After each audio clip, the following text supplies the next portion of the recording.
По многу мак, конечно една набавка на евродизел за јавното сообраќајно предпријатие успеа.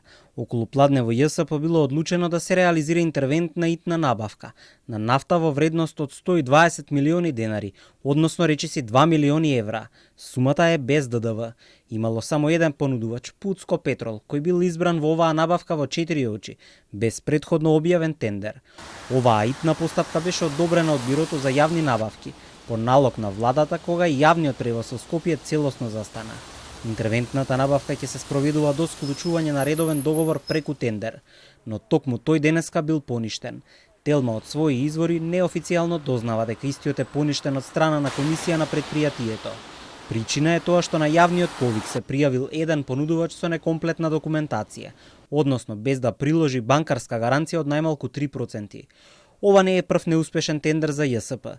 На претходниот тендер, според информациите на Телма, исто така се пријавил само еден економски оператор, но е одбиен поради некомплетна документација. Проблемот со јавниот превоз тлее подолго време, а кулминираше пред една недела, кога ЈСП сообраќаше со 30 на автобуси. Останатите беа паркирани во гаражите поради недостиг на нафта.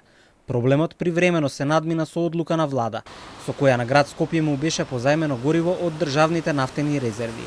Оваа опција не е исклучена и овој пат.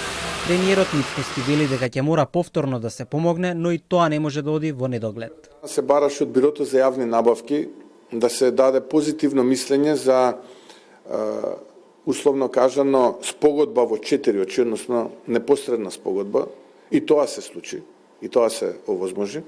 Во меѓувреме, додека автобусите ги трошат последните количини нафта од стоковите резерви, во тек е истрагата на финансиската полиција за 2 тендера за набавка на гориво.